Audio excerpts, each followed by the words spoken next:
Bonjour, est-ce que vous m'entendez? Non? Ok.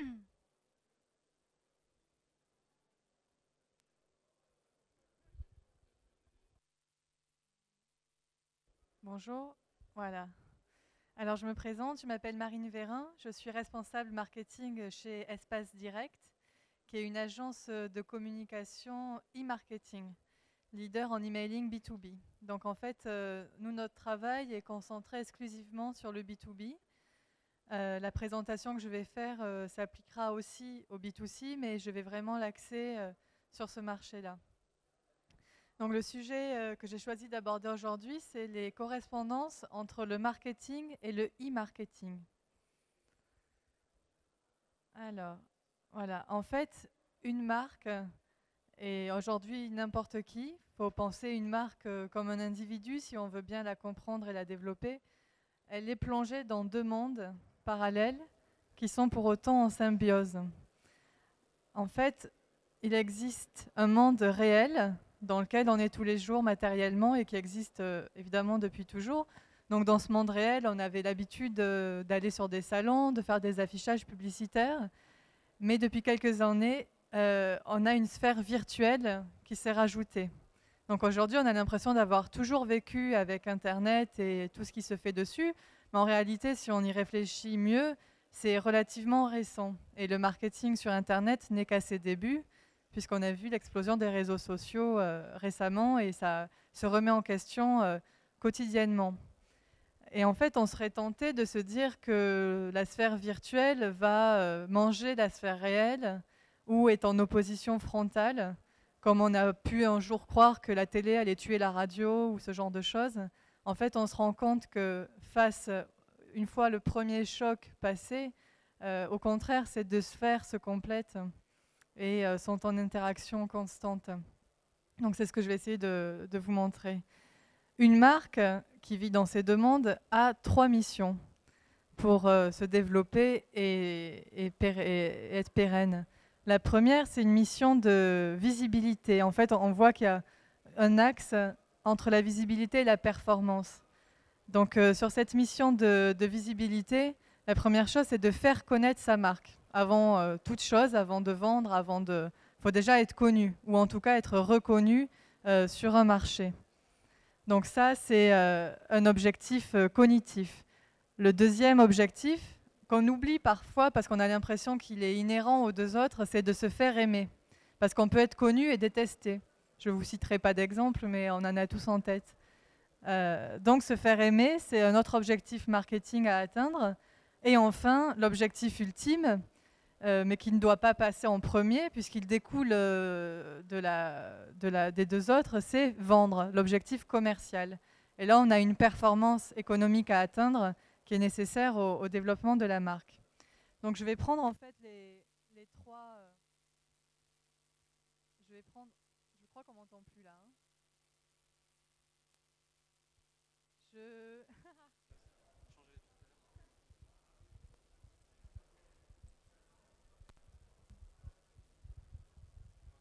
Alors, donc je vais prendre en fait les trois objectifs séparément et montrer dans les deux sphères quelles actions on peut mener pour développer sa marque. Alors le premier, faire connaître. Dans le monde réel, on le voit sur la partie supérieure et le monde virtuel est sur la partie inférieure. En fait, ce qu'on connaît depuis toujours pour se faire connaître dans le monde réel, c'est les grands médias comme la télé, la radio, la presse, les affichages, mais aussi les relations publiques, les relations presse et le lobbying. Donc ces objectifs-là sont déjà, ces méthodes-là sont traditionnelles et sont connues. Sur le monde virtuel, on va voir qu'il y a des correspondances. Le site internet, le référencement, le display, les enquêtes et le maillage. J'aurais voulu faire un point sur la différence entre la visibilité et la notoriété. Est-ce que vous voyez des différences entre ces deux choses-là? Donc vous n'avez pas de micro, ça tombe bien, comme ça va aller plus vite. En fait, la visibilité, c'est juste être visible, être remarquable. Si vous marchez dans la rue avec un costume rose fluo et un chapeau vert, je pense que vous serez très visible. Une marque, c'est pareil. Si vous êtes au rayon petit déjeuner et que vous avez un packaging bleu turquoise, alors que tout le monde est jaune, vous allez être très visible. Ceci dit, la visibilité n'est pas forcément une condition de succès. C'est-à-dire qu'on peut être visible à ses dépens. Je reprends la personne qui se balade en jaune fluo et avec un chapeau vert. Si elle est sur le salon de la photo à côté, ça va marcher, peut-être. Si elle vient là, elle va être ridicule. Donc la deuxième chose à atteindre, c'est la notoriété. La notoriété, c'est-à-dire le fait que quand quelqu'un pense à notre secteur, il pense à nous immédiatement.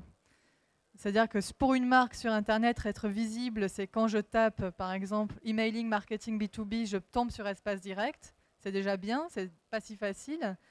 Mais la notoriété, c'est si je pense à emailing B2B, je pense immédiatement à Espace Direct. Voilà, donc c'est le stade au-dessus, en fait, le stade à atteindre, si on veut réussir.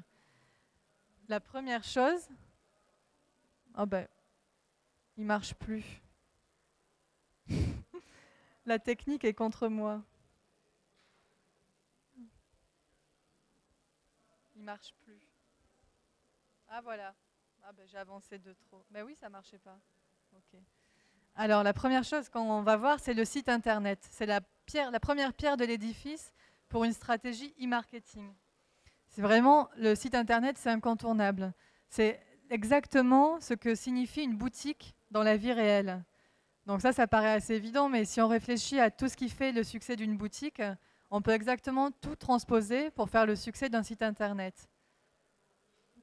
Alors, la vitrine en ligne permet évidemment d'attirer et de capter les prospects et les clients. Elle permet aussi de présenter ses produits et de se faire connaître, que ce soit dans la vie réelle ou sur le web, mais pas à n'importe quel prix. En fait, pour qu'un site internet comme une boutique fonctionne, la première chose, c'est l'emplacement. Pourquoi est-ce que Vuitton a une boutique sur les Champs-Élysées? Pourquoi Kousmi? Parce que c'est des lieux de passage. Et sur Internet, c'est pareil. Il y a des emplacements meilleurs que d'autres, sauf qu'ils ne se font pas de la même manière. Il n'y a pas des rues, il n'y a pas des avenues, mais il y a des mots-clés sur Google, etc. Et on peut être plus ou moins visible et attirer plus ou moins de trafic en étant relié à d'autres aussi. Le site, donc une fois qu'on part du principe qu'on peut le trouver facilement, il doit être bien construit, comme une boutique. Quand vous rentrez dans un supermarché, il y a beaucoup d'études qui sont faites pour optimiser le parcours du consommateur. Par quel stand je rentre, quel domaine et comment je fais en sorte de maximiser le panier d'achat de ce consommateur. C'est pareil sur un site internet, on doit vraiment le penser de la même manière, c'est-à-dire qu'on a une page d'accueil et dès la page d'accueil, on doit immédiatement savoir où on est, avoir compris l'esprit de la marque et après avoir des onglets et une navigation hyper simple pour que le consommateur puisse se naviguer. Alors si c'est un site de vente en ligne, il doit être d'autant plus efficace pour qu'à tout moment, l'internaute puisse acheter, aller dans son panier, etc. Mais tous les sites internet ne sont pas des sites de vente, mais pour autant, eux aussi doivent fonctionner sur le même modèle, c'est-à-dire pas avoir trop de texte, pas avoir des choses vraiment plates. Il faut vraiment valoriser le contenu, mettre éventuellement des images et beaucoup de liens. Donc un site bien visible, bien construit et aussi propre et à jour. C'est-à-dire que si vous avez prochainement et que la prochaine manifestation que vous organisez date de 2010, vous allez être absolument décrédibilisé. Donc ça, c'est évidemment, ça paraît très simple, mais il faut y penser. Et s'il n'y a pas d'actualité, il faut complètement supprimer ce genre de rubrique. Et être propre, ça veut dire aussi que toutes les photos sont à jour, actualisées. L'internaute, il aime bien la nouveauté. Sans que ça change tous les jours, mais le jour où le site est rafraîchi, où le look est rafraîchi, forcément, on a plus envie d'y aller.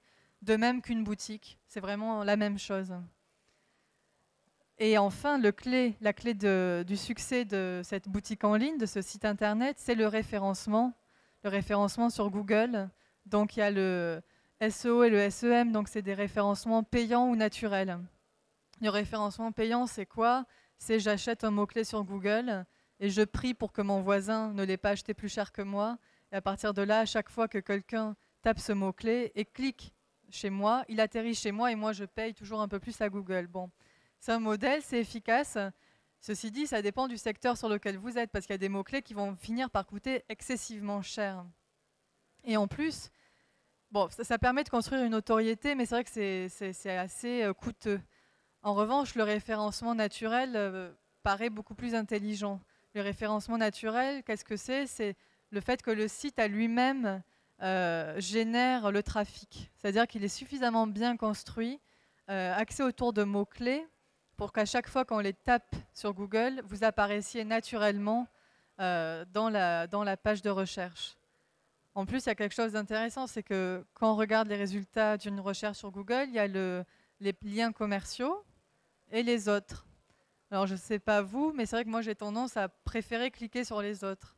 Parce que je me dis que les liens commerciaux sont peut-être moins en lien avec ce que je recherchais directement. Donc, c'est un peu un effet pervers, selon moi, de ce système. Donc, c'est vrai que c'est ça la clé, c'est vraiment quand vous faites votre site ou quand vous le révisez, pensez immédiatement au référencement. Quand vous faites vos textes, vos titres, l'architecture du site, c'est vraiment la première chose à laquelle penser. La deuxième chose qu'on peut faire sur le net, une fois qu'on a notre site, notre boutique, c'est l'affichage. Donc l'affichage, sur Internet, on parle de display. Le display, c'est quoi? C'est les bannières qu'on voit sur des sites comme Viadeo ou même en B2C sur Amazon ou d'autres, enfin sur des blogs. C'est les bannières qui font la promotion de notre activité. Et quand l'internaute clique dessus, il atterrit sur notre site. Donc ça lui permet de naviguer immédiatement dans notre univers de marque. Donc la bannière permet en fait de renforcer notre présence, que ce soit dans le monde réel ou virtuel, à un moment donné. Pourquoi à un moment donné? Parce que la bannière, elle n'est pas éternelle. On paye un certain nombre de vues et ça va durer une semaine, 15 jours, un mois. Voilà. On bénéficie de l'audience aussi des sites qui sont vus par notre cible. C'est-à-dire qu'avant de choisir un site pour faire du display, il faut être sûr de l'avoir bien ciblé. Par exemple, si l'ESSEC qui propose des formations continues veut vendre le management général, a priori, Viadeo ou LinkedIn sont deux sites où le display aura un sens. Parce que les deux sites de réseaux sociaux sont vus par des cadres potentiellement intéressés par ces formations. Et également, ça permet aussi évidemment d'associer sa marque à l'image du site sur lequel il figure. Je prends un exemple en B2C par exemple.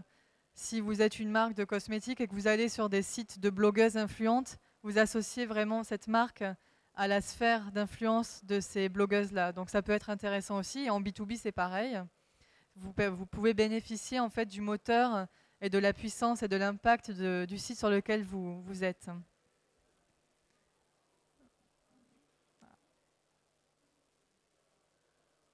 Voilà. Donc pour que le display soit efficace, il doit être, comme j'ai dit, ciblé, impactant. C'est comme un emailing. Le display, c'est une petite vignette et il y a quelques mots. Donc c'est un exercice très difficile parce qu'il faut en quelques caractères, c'est vraiment très précis, dire le maximum ou dire le plus intéressant. Donc le but, c'est vraiment d'attirer, d'avoir un visuel impactant. En affichage publicitaire réel, bon ben voilà, le visuel impactant, ça va être quelqu'un qui nous regarde dans les yeux, une voiture en pleine vitesse, etc. C'est pareil sur Internet. Et ça doit être également lié à une page de référence, que ce soit votre site ou une landing page. Donc j'y reviendrai plus tard, peut-être pour ceux qui ne connaissent pas, c'est une page Internet où il y a un formulaire. L'internaute couponne, remplit ce formulaire et nous laisse ses coordonnées. Ça permet immédiatement aux équipes de commercial de le recontacter et donc de rentabiliser l'opération. Parce que le risque d'un display qui atterrit directement sur votre site, c'est que vous perdez l'internaute. Vous créez du trafic, mais vous ne savez pas qui il est. Donc, on pourrait rentabiliser mieux l'opération en atterrissant sur une landing page qui elle-même reconduit sur votre site dans une troisième étape. Vous faites une pierre deux coups. Donc là, j'ai mis un exemple de display, comme je vous parlais tout à l'heure, de l'ESSEC, quelque chose qu'on a fait donc sur ce site RH. Là, c'était une formation en ressources humaines, donc forcément, sur un site RH, ça avait beaucoup d'impact. La troisième chose qu'on peut faire, auquel on ne pense pas, c'est l'enquête en ligne. Par exemple, quand vous êtes dans la vraie vie, dans la vie réelle, et que vous voyez des enquêteurs en ligne, vous avez tendance à les éviter. Mais cette enquête permet pour la marque d'avoir des informations sur son marché, mais aussi de faire parler d'elle. C'est-à-dire que si l'enquêteur est un ambassadeur suffisamment agréable et futé, il permet lui-même de représenter votre marque. En ligne, c'est pareil. L'enquête en ligne, c'est une mini-étude de marché Mais au travers de cette étude de marché, vous vous faites connaître. Donc on remplit toujours la première mission de la marque, à savoir se faire connaître. Donc une enquête en ligne permet de mieux connaître son marché, donc la réaction du public face à un produit ou un projet, mais également de se faire connaître et de constituer une base de prospects. Comment? Toujours pareil, en mettant un formulaire sur la landing page. C'est-à-dire que la personne qui a rempli l'enquête laisse aussi un minimum de coordonnées, comme dans la vie réelle. D'ailleurs, on vous demande quel âge vous avez ou une tranche d'âge, votre sexe, votre adresse, là où vous vivez. Ça permet aux internautes de créer une base. Et pour que l'enquête soit efficace, il faut qu'elle soit courte, surtout en ligne. Si vous faites 3 pages d'enquête comme sur la rue de Rivoli, c'est fini. Déjà, dans le monde réel, ça ne marche pas. Alors imaginez dans le monde virtuel où les gens zappent encore plus et où vous n'êtes pas en face pour leur faire un sourire et les supplier de rester pour finir l'enquête, personne ne le fera. Donc ça doit être court, ça doit être amusant, pas trop, surtout en B2B, mais il ne faut pas hésiter à user un peu d'humour. Par exemple, on en avait fait une pour l'ESSEC et on demandait où était le campus asiatique de l'ESSEC. Bon, c'était pas hyper drôle non plus, mais enfin, on avait fait choisir entre, je dis, Ouagadougou, Taïwan ou un bled paumé en Chine. Voilà. Mais je pense que c'est le genre de choses, quand l'internaute tombe dessus, ça le fait sourire et il se dit, tiens, il y a quelqu'un d'humain derrière cet écran. Et je pense que c'est payant, finalement. Donc ça doit être un peu amusant si possible. Instructif aussi, c'est-à-dire que cette enquête amène de la valeur ajoutée à l'internaute, puisqu'on lui propose souvent en 3e page de découvrir les bonnes réponses. Donc il apprend aussi sur un nouveau service en ligne de GDF ou sur le programme d'une école. Et rémunéré. Quand je dis rémunéré, c'est pas donner de l'argent, bien ça c'est clair que non, c'est plutôt proposer une contrepartie, à savoir recevoir une newsletter ou un livre blanc. Si je fais une enquête sur les ressources humaines, un baromètre RH, je peux proposer à ma cible, à ceux qui répondent, non seulement d'avoir les réponses, mais aussi d'avoir accès gratuitement au grand livre blanc des RH ou je sais pas, à la grande étude qui a été faite l'an passé sur la base de cette enquête. Et ça, croyez-moi, ça incitera toujours l'internaute à répondre. Non pas qu'on ne fasse rien sans rien, mais c'est toujours quelque chose de plus. Et en plus, ça permet à votre marque de se faire connaître. Donc là, c'était l'exemple qu'on a fait sur le baromètre RH, qu'on a fait pour Baudet. Donc Monsieur Noyer participait au 4e baromètre RH national et recevait en avant-première les résultats de cette grande enquête. Donc là, c'est la contrepartie. Et pour la personne qui travaille aux ressources humaines, si on étudie un peu le profil, elle apprécie ce genre de choses en général, parce que c'est relativement valorisant dans sa profession. Ah. Et là, c'était l'enquête pour les SEC. Donc, c'était une enquête en fait exploratoire pour cerner les attentes d'un marché sur une certaine formation. Et là, vous voyez que l'enquête est relativement bien présentée et elle est courte. Voilà, ça c'est vraiment le condition de succès. Et quand je vous parlais du formulaire, c'est ça en fait ici. Donc, vous connaissez peut-être tous ce qu'est une landing page avec un formulaire. Mais voilà, donc là on demande le nom, le prénom, l'adresse et tous les champs ne sont pas obligatoires. Donc là, l'objectif pour les SEC, c'est de savoir un peu mieux ce que sa cible pense de son projet et de récupérer des contacts pour les relancer après, les faire rentrer dans un parcours client de fidélisation qui est extrêmement important sur le marketing et le e-marketing. La dernière chose dont on peut parler, c'est le maillage pour se faire connaître. Donc le but, c'est de tisser sa toile. En fait, le maillage va reprendre toutes les actions précédentes et permettre d'augmenter sa notoriété. Alors, si on pouvait mettre le slide, voilà, c'est tellement affreux de se voir de profil. Alors, ça permet d'assurer la propagation de ces contenus. Quand on relaie le contenu d'un site ou d'un blog sur les réseaux sociaux, par exemple, ou sur d'autres sites, ça permet donc d'être d'autant plus visible. Le maillage permet également d'assurer et d'améliorer son référencement naturel. Pourquoi? Parce que plus vous êtes présent sur différents sites, et plus votre nom apparaît, et plus il remonte sur Google. Donc, si je reprends l'exemple de ma société, si je tape emailing marketing B2B et que j'ai été relayé sur différents réseaux, sur différents blogs, sur Twitter, etc., on a d'autant plus de chances d'apparaître. Donc ça, c'est extrêmement important et extrêmement chronophage. C'est-à-dire que les réseaux sociaux, C'est quelque chose qui prend beaucoup de temps parce on peut s'y perdre, etc. Donc il faut être vraiment efficace. C'est toujours pareil. La clé du succès, c'est le ciblage. Il ne faut pas aller n'importe où et dire n'importe quoi, n'importe où. Voilà. Le maillage donc doit être, pour réussir, dense et solide. C'est-à-dire que plus vous actualisez fréquemment vos liens, plus vous êtes présent et plus il sera efficace. Donc là, j'ai fait le tour de la première mission qui était de se faire connaître. La deuxième mission, c'est se faire aimer. Donc une fois qu'on est connu, comment être apprécié de sa cible. Alors,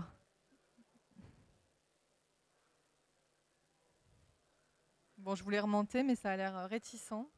Tu vois, je le fais, mais ça ne veut pas marcher. Ah voilà, ok. Alors l'objectif affectif, dans le monde réel, ici, sur ce salon, on est vraiment sur le lieu où on peut se faire aimer. Parce qu'en fait, on met des ambassadeurs de notre marque sur un stand, et donc il y a un contact humain, et ça permet à une marque d'être incarnée et d'être appréciée par ses prospects. Alors, pour se faire aimer sur le réel, dans le monde réel, on pense à la promotion par l'objet. Si on regarde les stands ici, il y a souvent des petits bonbons ou des stylos, on voit un peu tout et n'importe quoi sur les salons, des balles en plastique qui rebondissent, mais tout le monde aime bien l'emporter dans son bureau et le mettre sur son bureau. Donc non seulement on est connu parce que ça reste auprès de nous, mais en plus c'est relié à un souvenir affectif relativement enfantin, mais qui a toujours son efficacité, aussi étrange que cela puisse paraître. Donc il y a ça, il y a le sponsoring aussi, quand on sponsorise un événement sportif ou culturel, on associe sa marque à quelque chose de bien. Donc la personne, quand elle va au Grand Palais voir une exposition de peinture, si à la fin il y a la Société Générale qui a sponsorisé ou LVMH, la marque bénéficie de cette aura positive et se fait aimer ainsi. En revanche, si la marque est associée à une marée noire, c'est beaucoup plus compliqué de se faire aimer. Le mécénat, le parrainage et l'événementiel aussi. Si votre marque organise des événements, elle aura forcément plus de fans. On parle de fans dans sa communauté de prospects et de clients. Et en fait, sur le web, il y a aussi d'autres manières de se faire aimer qui ont à peu près finalement la même fonction que dans le monde réel. Le blog d'entreprise. En fait, pour moi, le blog, c'est vraiment la même chose qu'un journal. Un journal en ligne. Comme le site internet était une boutique en ligne, le blog correspond au journal. Alors, le journal, le blog, permet d'une part d'associer votre marque à un contenu à forte valeur ajoutée. C'est-à-dire ça dépend de la qualité de vos articles, évidemment. Mais si vous proposez des articles intéressants, si vous relayez l'actualité d'autres personnes intéressantes, ça vous permettra d'associer votre marque à quelque chose de très, très valorisant. Ça vous permet aussi d'être présent auprès de vos prospects sans les matraquer. Parce que se faire aimer à coup de publicité, ça risque vite de se retourner contre nous. En revanche, un blog, lui, permet cela. C'est-à-dire que tous les jours, vous publiez un article ou toutes les semaines et vous êtes présent dans l'esprit de vos prospects qui vont peut-être eux-mêmes aller spontanément voir l'actualité sur votre blog. Et donc, ça vous permettra de vous faire aimer comme ça. Vous partagez votre actualité, donc c'est pas négligeable. On développe un rapport affectif avec ses lecteurs. Et aussi, le blog, quand il est bien géré sur WordPress ou autre, permet de mesurer de manière très précise le visitorat, de voir quels articles plaisent le plus. Donc le blog aussi, quelque part, peut faire office de mini-étude de marché. Parce que si vous faites des articles sur tel thème ou un autre, vous verrez vite lesquels plaisent le plus. Donc au fur et à mesure, vous pourrez cibler et rendre plus efficace votre action. Et enfin, vous pouvez échanger, parce que le blog, contrairement au journal, permet de recueillir les réactions de vos lecteurs et d'y répondre. Espace Direct, on a un blog, par exemple, et parfois on a des réactions, et c'est toujours très intéressant de les lire et d'y répondre. Ça nous révèle aussi l'état d'esprit ambiant des lecteurs. Alors, pour que le blog soit un succès, il faut qu'il soit alimenté régulièrement. Il n'y a rien de pire qu'un blog qui n'a pas été alimenté depuis 2011 ou même 6 mois, parce que ça fait assez mauvais genre. Il faut qu'il soit aussi bien écrit. C'est mieux. Si on peut éviter les fautes d'orthographe, etc., ça paraît basique, mais Voilà, il faut vraiment soigner ça parce que c'est une vitrine qui s'avère être plus lue que ce qu'on peut penser parfois. Et le blog aussi doit amener de la valeur ajoutée. Il ne faut pas dire toujours la même chose, sinon les gens vont vite s'en lasser. Il faut rester aussi en phase avec son activité et sa cible. Il ne faut pas trop s'éloigner des sujets qui les intéressent. En fait, le but, c'est pas de faire de l'audience à tout prix. C'est de faire une audience qualitative. Donc là, c'est une capture écran du blog de la société. Voilà, le but, c'est d'avoir des liens avec Twitter, des rubriques à côté qui permettent aux prospects de se diriger plus efficacement et évidemment un champ commentaire. Alors évidemment, le champ commentaire, vous pouvez les autoriser ou vous pouvez les autoriser après lecture. Dans l'univers business, je conseillerais mieux cette option parce qu'on n'est jamais à l'abri de trolls ou de spam, enfin de personnes qui font leur publicité sur les commentaires. Et ça ne sert absolument à rien. Donc autant les supprimer à la source. Une autre manière de se faire connaître, c'est les réseaux sociaux. Les réseaux sociaux, j'ai dit que c'est une ruche, sans rapport à un livre qui avait été écrit là-dessus, sur la ruche des réseaux sociaux. Donc ces réseaux sociaux, comme on le disait dans le maillage, ils permettent de décupler sa présence en ligne, en dehors du site. Ils permettent de dialoguer aussi avec ses prospects.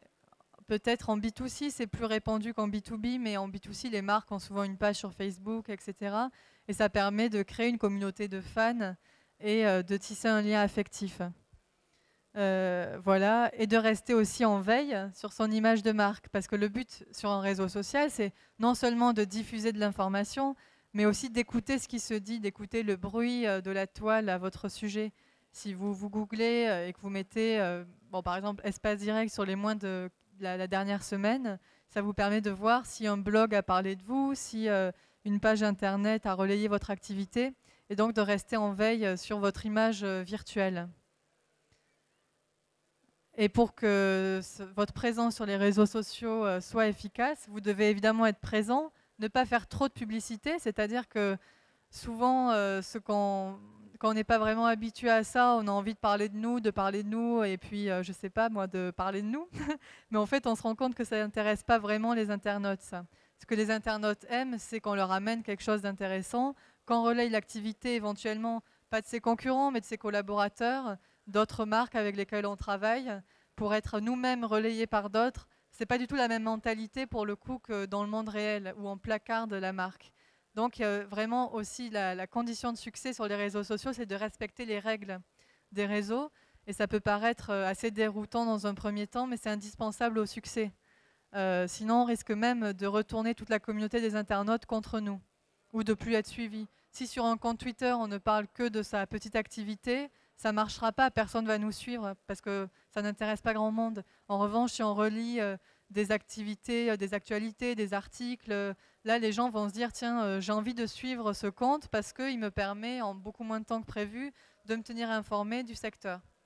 Voilà, donc c'est vraiment une forme de promotion indirecte, mais là, on est dans l'action de se faire aimer, et c'est vraiment le réseau social est là pour ça. Donc, pour être intéressant sur un réseau social, il faut aussi diffuser du contenu à valeur ajoutée. Donc, c'est une forme de miel, en fait. C'est à la fois le produit de la ruche des réseaux sociaux et à la fois quelque chose qui l'alimente. Donc, ce contenu à forte valeur ajoutée, on peut le prendre à l'extérieur, chez les autres, et le relayer. C'est toujours apprécié. Et aussi le fabriquer soi-même. Là encore, ça demande du temps et un certain soin rédactionnel. Alors, en fait, ce contenu, par exemple, on peut prendre l'exemple d'un livre blanc.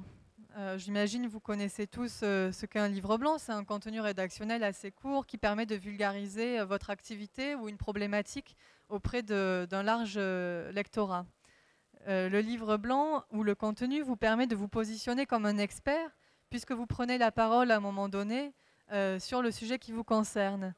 Donc vous vous positionnez comme un expert, vous amenez de la valeur ajoutée à vos prospects, vous gagnez en visibilité et vous prospectez de manière intelligente. C'est-à-dire que c'est beaucoup plus intelligent de prospecter en proposant un livre blanc que juste en donnant le nom de sa marque et en disant « venez voir mon site ».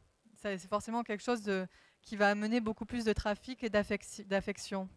Mais pour que ce soit efficace, votre contenu déjà doit être bien ciblé, ça c'est la règle qu'on répète depuis le début. et aussi être qualitatif. Et, je ne l'ai pas écrit, mais je le rajoute, ne pas être trop immédiatement publicitaire. Sinon, il y a un effet contre-productif. Donc voilà, ça c'était les missions pour se faire aimer. Enfin, l'objectif ultime qui nous réunit tous ici, c'est, surtout à côté, c'est faire vendre.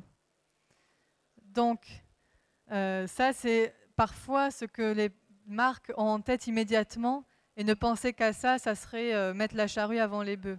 Voilà. Mais une fois qu'on a pensé à bien se faire connaître, à bien se faire aimer, comment être sûr de vendre son produit? Alors, dans la sphère réelle, il y a plusieurs manières. Il y a les salons, comme ici, les foires, les plaquettes, les promotions sur le lieu de vente et les jeux concours.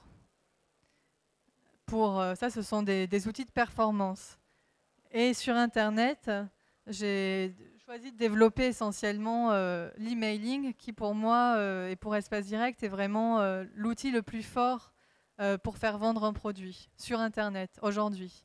On pourrait penser aux réseaux sociaux, mais les résultats prouvent qu'ils sont encore moins efficaces que le bien bon vieil outil qu'est l'emailing, c'est-à-dire le marketing direct par excellence. Donc l'emailing comme booster. Alors, l'emailing, en fait, il permet quoi? Il permet d'atteindre des nouveaux prospects ciblés, c'est-à-dire des gens qui ne pensaient pas à vous une minute avant, qui reçoivent votre email et qui se disent tiens, qu'est-ce que c'est, et qui l'ouvrent et qui peuvent penser après à votre marque et éventuellement rentrer en contact et acheter. L'achat par emailing en B2B surtout se fait toujours en 2 temps, c'est-à-dire qu'il ne va pas acheter en ligne immédiatement, mais les commerciaux de la marque en question vont rappeler et créer un lien avec le prospect. Donc, il permet donc d'élargir sa base de prospects, d'alimenter les équipes commerciales, puisque l'équipe commerciale va avoir une base de prospects chauds à relancer, et de développer votre chiffre d'affaires. Pour que l'emailing soit efficace, il faut qu'il soit bien ciblé. C'est-à-dire que ça ne sert à rien d'envoyer un emailing sur les conteneurs industriels à une cible RH dans l'agriculture. Ça aura peu de chances d'intéresser. Donc pour bien cibler, il faut bien choisir ses fichiers et également les critères de sélection et les manier avec précaution. L'email, pour être efficace, doit être composé d'un mail et d'une landing page proposant un formulaire. Toujours pareil, ce que je disais sur le formulaire, c'est vraiment le seul moyen de recueillir les données de vos prospects et de les relancer par la suite. L'email doit être aussi clair et synthétique. L'email, ce n'est pas une newsletter, hein, c'est quelque chose où on dit en peu de mots l'essentiel, il faut donner envie.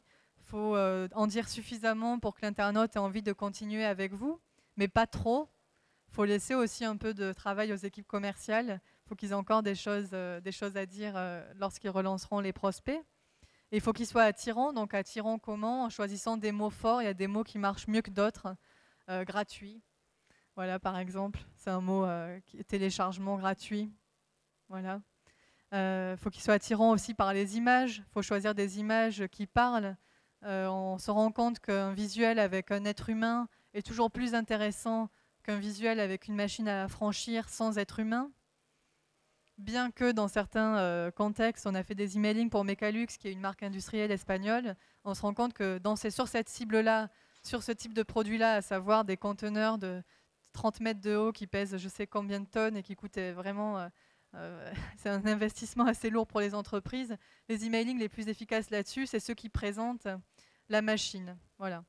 Mais en règle générale, quand on parle de télélangue, quand on parle d'autres choses, on a plutôt intérêt à mettre un être humain et de préférence qui nous regarde dans les yeux. Parce que si je fais toute ma présentation comme ça risquera d'être moins intéressant. Donc il faut toujours penser que sur Internet, comme dans la vie réelle, les règles sont les mêmes. Voilà. Si la personne vous regarde, si elle s'adresse à vous, si l'objet du mail est personnalisé, c'est-à-dire qu'on vous dit « Monsieur Richalet, c'est l'heure de se réveiller, c'est MBA time, etc. », ça aura forcément plus d'impact que si je dis quelque chose comme « Découvrez la nouvelle machine à affranchir ». C'est moins intéressant. Voilà. Donc il doit être bien ciblé, composé de mails avec landing page clair, attirant et présenter des call to action efficaces. Qu'est-ce que c'est? C'est le bouton de clic. C'est celui qui va permettre à l'internaute de naviguer et de rebondir d'une page à l'autre. Donc tout ça, ça doit être valorisé graphiquement pour être efficace. Cliquez ici, pour en savoir plus, télécharger, l'emploi de l'impératif également sont utiles. Donc il y a différentes manières de booster un emailing. Pour l'optimiser, on peut proposer une promotion. Une promotion, ce n'est pas forcément une réduction, ça peut être aussi un cadeau ou autre, ou une offre temporelle. En fait, on a fait une étude qui montre que les destinataires, 20% des destinataires ouvrent un email publicitaire en raison d'une promotion proposée. C'est un chiffre intéressant. Par ailleurs, la moitié des ouvreurs, quand ils ouvrent votre mail, vont avoir le regard immédiatement et prioritairement attiré par l'offre promotionnelle. Et enfin, 66% des internautes qui ont ouvert l'email pour bénéficier de la promotion achètent le produit, contre 57% en moyenne. En fait, ces chiffres-là nous montrent que la promotion est un excellent levier d'achat. C'est-à-dire que si vous faites un mail pour vendre, vraiment dans cette optique-là, beaucoup plus que dans une optique de simple notoriété, vous avez tout intérêt à proposer quelque chose qui relève de la promotion. Vous serez plus ouvert, vous serez plus lu et les retours seront plus qualitatifs. C'est-à-dire que beaucoup plus chaud pour vos commerciaux quand ils les relanceront. Une autre manière de booster votre emailing, c'est de proposer, encore une fois, j'y reviens, le téléchargement gratuit d'un contenu, comme un livre blanc ou une brochure. On remarque que les emailings qui proposent ces documents au téléchargement ont des taux de retour 2 à 3 fois plus élevés que les autres.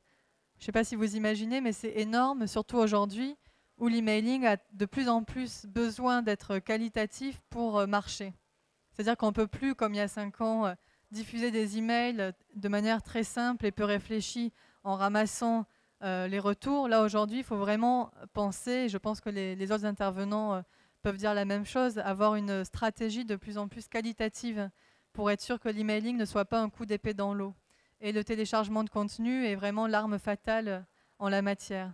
Si vous avez un livre blanc, une brochure, n'hésitez pas à le mettre en avant sur le mail. N'attendez pas que l'internaute aille sur votre site pour la télécharger. D'une part, il y a moins de chances qu'il le fasse, et en plus, votre email y perdra en puissance. Si vous les regroupez, vous aurez beaucoup plus de taux de retour et beaucoup plus de qualité dans ces taux de retour. Et enfin, si vous invitez gratuitement vos internautes à un événement comme une conférence, un petit déjeuner ou un repas au restaurant conférence, là encore une fois, ça paraît évident, mais vous aurez beaucoup plus de taux de retour. La seule chose à prendre en compte quand on fait ça, c'est au niveau de la relance téléphonique, s'assurer de la qualité du prospect pour ne pas avoir des pics assiettes lors de votre événement. Donc en fait, il faut vraiment que vos équipes commerciales suivent de très près les retours de telles opérations pour s'assurer de la motivation des internautes recrutés et proposer un événement de qualité avec un auditoire de qualité. On a un client chez Espace Direct qui est ADP, qui fait souvent ce genre d'opérations à Paris et à Lyon et qui propose dans son email une conférence au restaurant Paul Bocuse. Autant vous dire qu'on a d'excellents taux de retour. Après, à ADP de faire le tri entre les bons prospects et les bons mangeurs. Voilà, sachant que ce n'est pas complètement incompatible. On peut tout à fait être un bon prospect et être attiré aussi par l'offre. Et en tout cas, ce qui est intéressant là-dessus, c'est qu'une fois qu'ils ont fait leur tri, une fois qu'ils font leur événement, on a des retours des équipes marketing et ils nous disent vraiment que c'est très efficace. C'est-à-dire que le nombre de ventes à l'issue de cet événement est vraiment double par rapport à n'importe quel autre moyen d'action. Donc ça a un coût. Ça a un coût déjà d'organisation, c'est un coût de suivi commercial, mais le retour est là. Donc, si vous avez l'occasion de faire ce genre de choses pour vendre, n'hésitez pas. Je pense que ça vaut vraiment la peine d'essayer. Là, ce sont des exemples d'emailing en la matière. Donc, je ne sais pas si vous voyez bien, mais pour Néopost, à un moment, ils ont fait une opération où on faisait gagner une machine Nespresso. Donc là, leur crainte, c'était que les gens remplissent le formulaire pour avoir la machine. Mais en fait, il y a toujours des conditions, c'est-à-dire que la machine n'est offerte que si la personne achète pourtant dans tel délai temporaire. Il faut évidemment se couvrir quand on fait ce genre d'opération, sinon ça peut être assez ruineux. Ici, beaucoup moins cher, mais tout aussi efficace, liaison sociale qui propose de télécharger gratuitement son catalogue ou de le recevoir par voie postale. Là encore, ce genre d'emailing a plus de succès qu'un emailing qui propose simplement de découvrir le site. Et dernièrement, un email, peut-être celui qui a eu, en point de vue quantitatif, le plus grand succès, c'était pour Valrhona, où on proposait de découvrir la collection en recevant un petit échantillon de chocolat. Alors l'échantillon, il était petit, plus petit que cette télécommande. Mais rien que pour ça, de chocolat, l'être humain est capable de remplir un formulaire et de s'engager dans le sentier infini des relances marketing. Donc voilà, c'est pas grand-chose, mais ça vous rend sympathique. Même si la personne ne couponne pas forcément, ça vous rend sympathique, ça vous fait connaître et ça vous permet de vendre réellement. D'autant plus sur ce genre de produit où quand même il faut goûter avant d'envoyer la plaquette de chocolat à ses clients à Noël, c'est mieux. Donc voilà.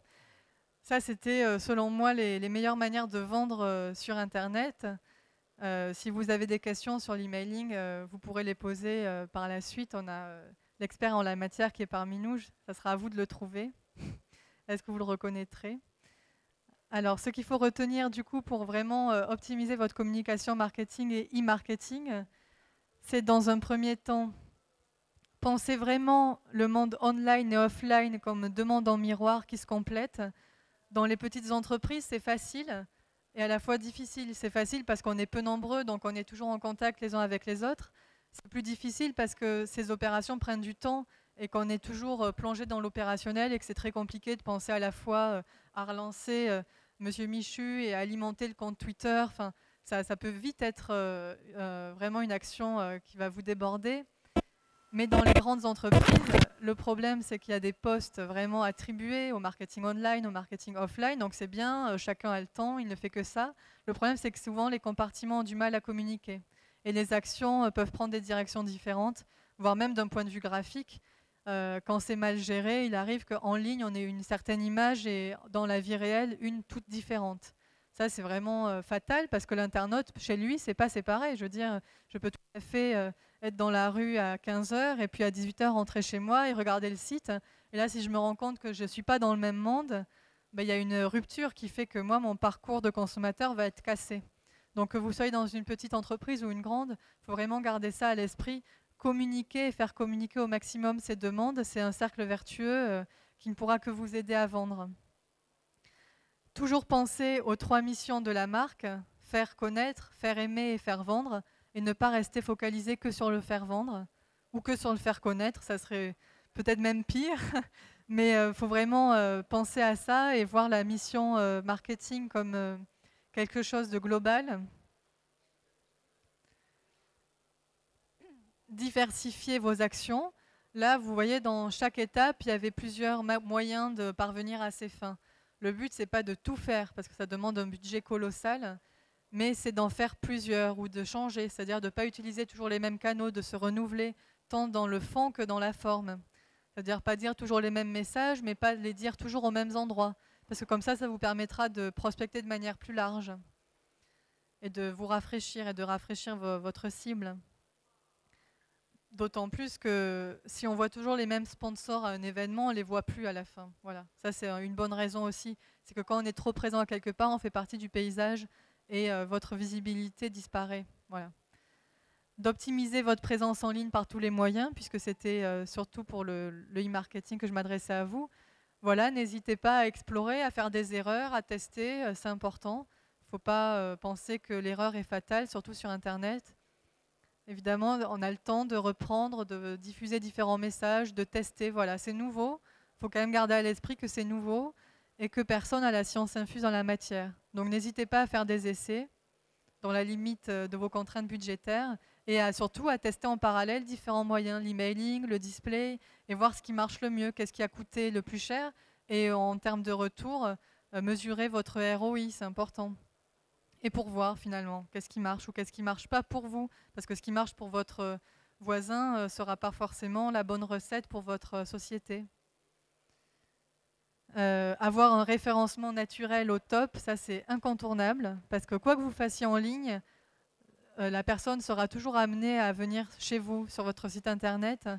Et aussi, quoi que vous fassiez dans le monde réel, aujourd'hui, les gens iront forcément vous chercher en ligne.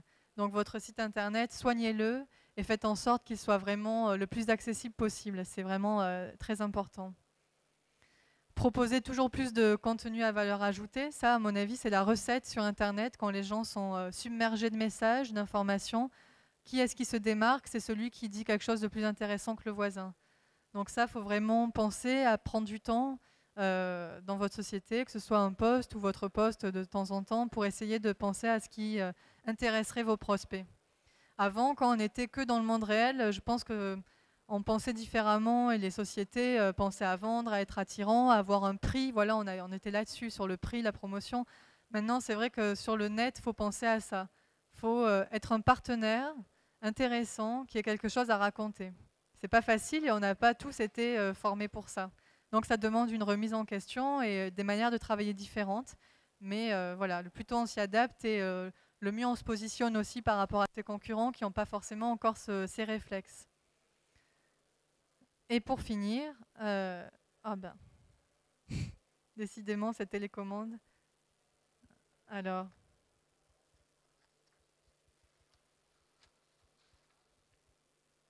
voilà, le dernier point, et c'est là-dessus que je pourrais éventuellement ouvrir le débat, c'était booster vos emailings pour vendre plus. Voilà, puisqu'a priori, l'emailing reste aujourd'hui, malgré son grand âge, le moyen de prospection incontournable, en B2B en tout cas. Alors, est-ce que certains parmi vous ont des questions ou des remarques ou des expériences à partager? Oui? Alors, j'ai qu'un micro. Ah oui, on va vous en amener un, parfait.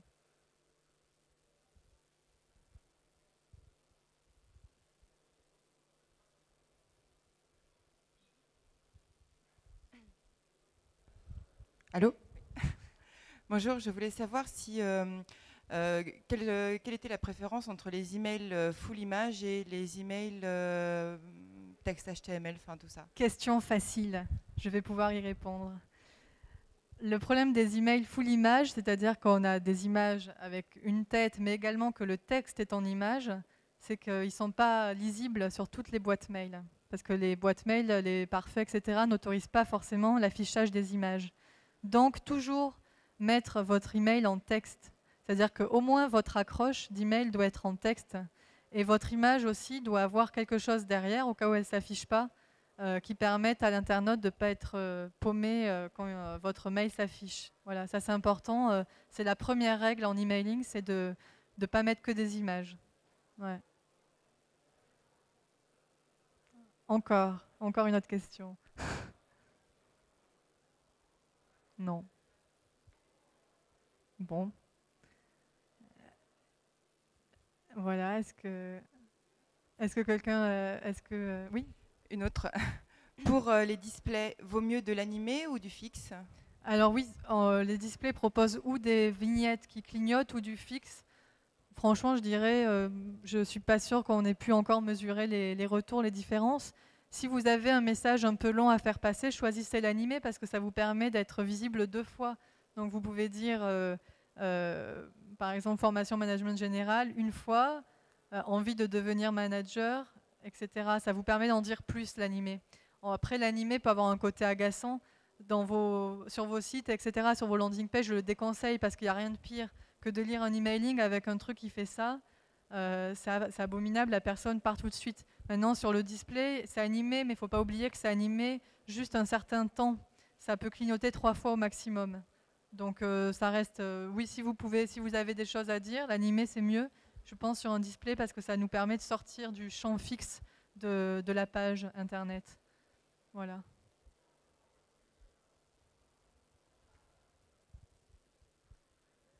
Bon. Mais dans ce cas, je tiens juste à rajouter que sur cette conférence, pour créer du contenu à forte valeur ajoutée, j'ai écrit un livre blanc qui récapitule en fait toutes ces choses-là, qui est possible au téléchargement gratuit sur un site internet hautement référencé sur Google. Et j'ai aussi écrit d'autres livres blancs sur d'autres sujets comme la sémiotique appliquée à l'emailing ou les réseaux sociaux, une enquête aussi sur les emailing pour voir qu'est-ce qui est le plus efficace. Et là, bientôt, un livre sortira et je pense que pourra vous intéresser si vous êtes adepte de l'emailing sur les bases de données et les fichiers. Voilà, donc si vous souhaitez en savoir plus, je peux vous donner ma carte qui est là. Et voilà, je vous donnerai tous les liens possibles pour télécharger l'actualité et les livres blancs. Merci beaucoup et bon salon.